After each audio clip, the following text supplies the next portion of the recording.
Welcome to my channel. So today's topic of discussion is building buildings better. Say that 3 times fast.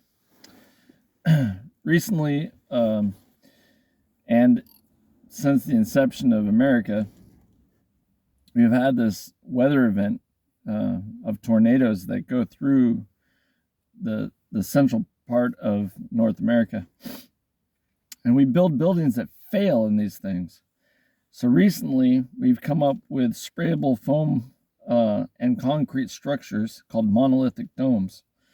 Now, these structures are easy to build. They're highly resistant to damage, bugs, termites, rats, rodents, earthquakes, hurricanes, tornadoes. And instead of building these structures, the governors of the states where Tornado Alley, where tornadoes cut through these places all the time, just call it a disaster zone, get federal money, and then build the same structures that failed and killed a bunch of people over and over and over again. We have monolithic domes. We have sprayable concrete. We have inflatable forms. We have polystyrene foam for the exterior of these to insulate them, reduce cost of living, improve standard of living, and improve the environment they live in. I get it. Polystyrene and concrete are not environmentally friendly building materials. But heating and cooling a house is the most expensive thing for our environment because we have to use power, we have to use water, and those things get contaminated every time we do it. So instead of building a structure that's not efficient, not effective, and gets destroyed every year, and I mean every year, seasonally, why don't we build something better? Build monolithic domes in Tornado Alley. Stop allowing them to build stick structures that are not designed for the location because those stick structures fail and then people die.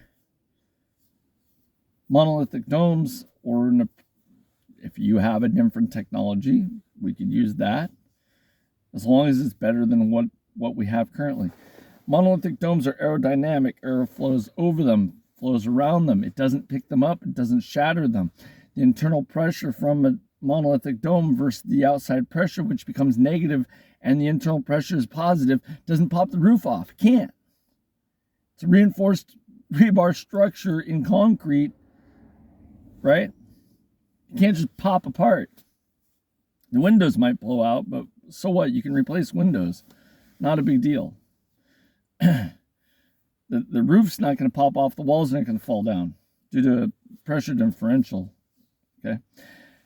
Flying debris going through the air, hitting buildings, can punch right through a wood structure with sheetrock. Whereas an aerodynamic form, the debris in the air will flow over the aerodynamic form because there's an uplift process of aerodynamics. So less damage will happen to these buildings. Period. Rats, voles, termites, moles, all the things that dig, burrow, grind, chew, destroy would be eliminated.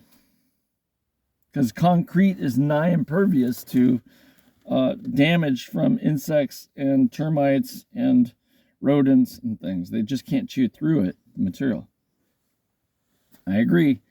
Not ideal for all situations, okay? But that's why we have engineers. It's economically reasonable and ethically reasonable to build something that does not get destroyed and kill everybody every year. We can build this. These are better structures. They'll last for hundreds of years if they're built correctly. If they're insulated correctly and shielded from the sun correctly, and we don't skimp on materials or rebar or shotcrete or whatever material they're going to use. If we're not going to cheap out on labor and quality materials, these structures will last for hundreds of years. It's stuff to think about. If you have an idea about this, put it in the comment below. If you like this kind of content, give it a thumbs up. If you really like this kind of content, share it with a friend. Have a great day.